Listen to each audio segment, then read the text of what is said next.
वंदना रसोई के काम से फ्री होकर मम्मी जी के कमरे की तरफ जा ही रही थी। सोने से पहले सुबह की तैयारी करके रखना चाहती थी। सुबह तो खुद के लिए भी ढंग से वक्त नहीं मिलता, ऊपर से ननद अचानक से शाम को अपने ससुराल से आ गई तो काम वैसे भी बढ़ गया। स्कूल जाने से पहले सुबह ढंग से थोड़ा बहुत काम कर जाए, इसके लिए पहले से तैयारी कर लेना बेहतर है। स्कूल में वार्षिक परीक्षा चल रही है तो छुट्टी लेना तो असंभव है। यही सोचकर मम्मी जी के कमरे की तरफ जा ही रही थी, पर कमरे के दरवाजे पर पहुंचकर उसके पैर ठिठक गए। अंदर उसकी सास सुशीला जी, उसका पति मधुर, देवर अंशुल और ननद वनिता बैठकर बात कर रहे थे। बार बार वंदना का नाम आ रहा था, इसीलिए वंदना ने बात सुनना ही उचित समझा।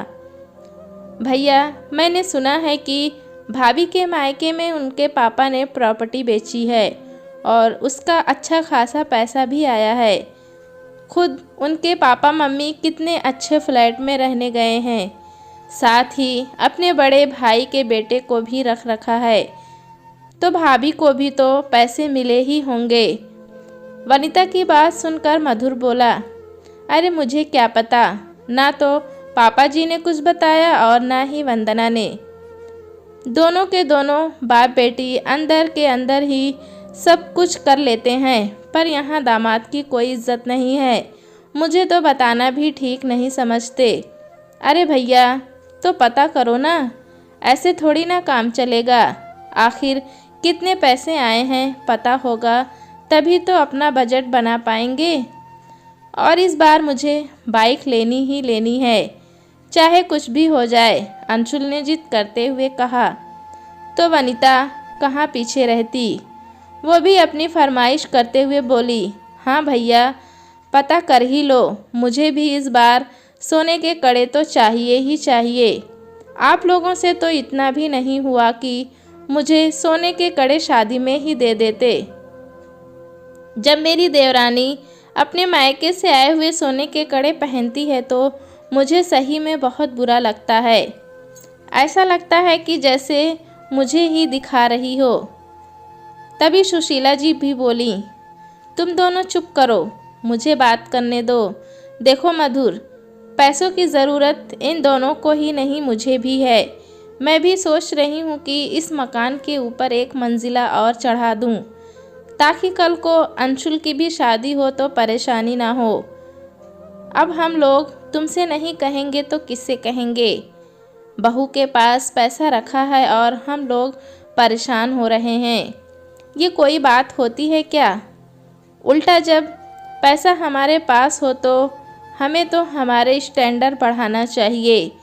तुम अपने ससुर जी से पूछोगे तो अच्छा नहीं लगेगा, पर तुम वंदना से तो बात कर ही सकते हो ना, कि आखिर प्रॉपर्टी को बेचने पर कितना नफ़ा हुआ है।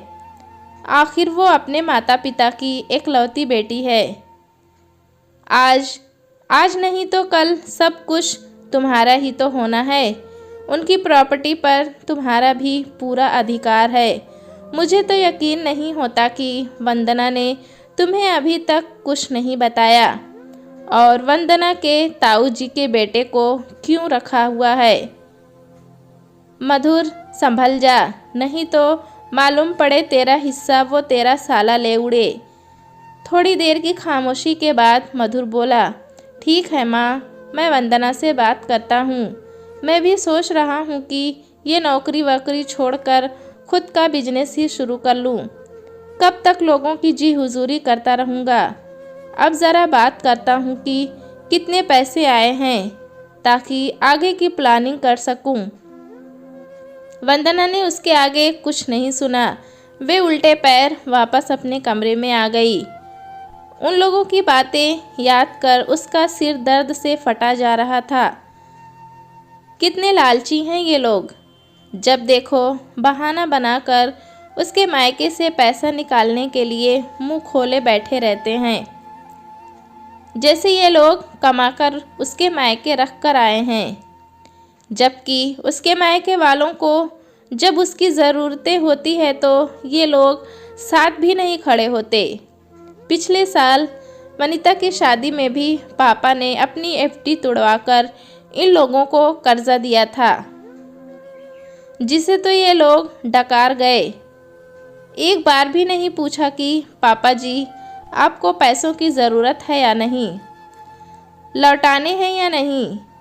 यही नहीं, अभी जब 2 महीने पहले पापा को हार्ट अटैक आया था तब तो इनमें से कोई सेवा करने नहीं गया था।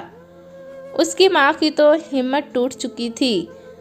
वंदना ही दौड़ भाग कर रही थी। बस उसके साथ उसके ताऊ जी का बेटा उदय ही खड़ा था। मधुर तो जब तक पापा हॉस्पिटल में रहे तब तक रोज़ शाम थोड़ी सी देर आकर चले जाते थे।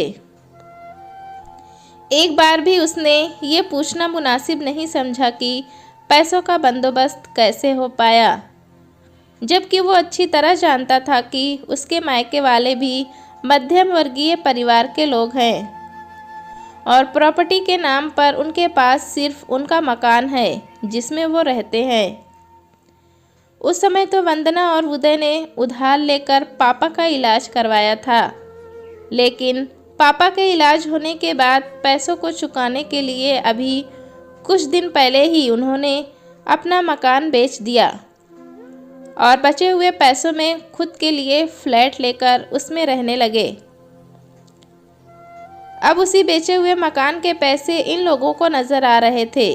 खैर, थोड़ी देर बाद अचानक सुशीला जी की आवाज़ आई, बहू ज़रा कमरे में आना। तो वंदना समझ गई कि उससे पैसा निकालने की रूपरेखा तैयार कर ली गई है।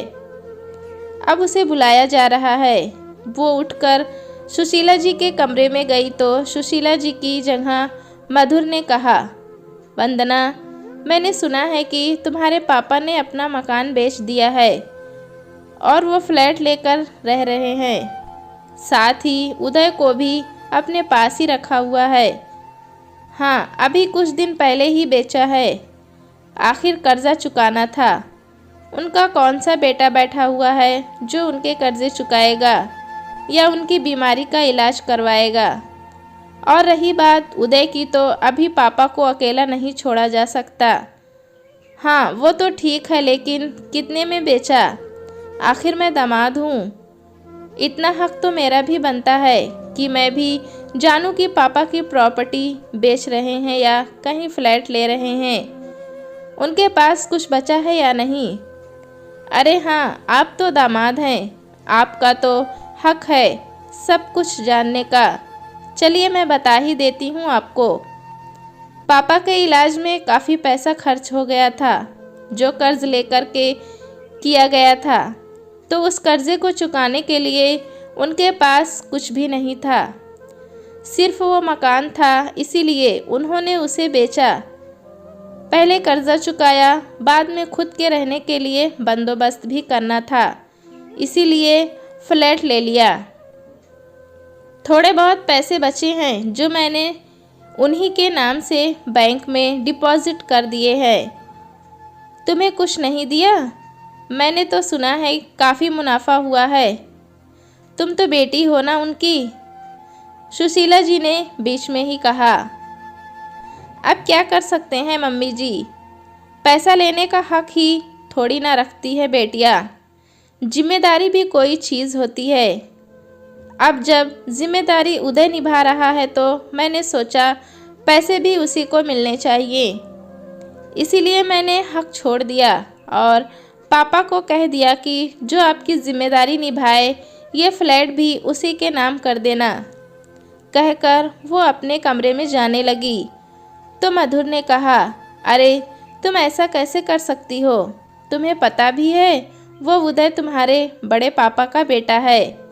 लालच में तुम्हारे माँ पापा की सेवा कर रहा है। लालच में ही सही, कम से कम मेरे माँ और पापा की सेवा तो हो रही है। मुझे मेरे माँ पापा से कुछ नहीं चाहिए, क्योंकि मैं अपने दम पर कमाने का साहस रखती हूँ। कहकर वंदना अपने कमरे में चली गई और पीछे रह गए घर के बाकी सदस्य अपने टूटे हुए अरमानों के साथ। दोस्तों, कहानी कैसी लगी हमें कमेंट में ज़रूर बताएं। चैनल पे नए हैं तो एक लाइक और सब्सक्राइब करना ना भूलें।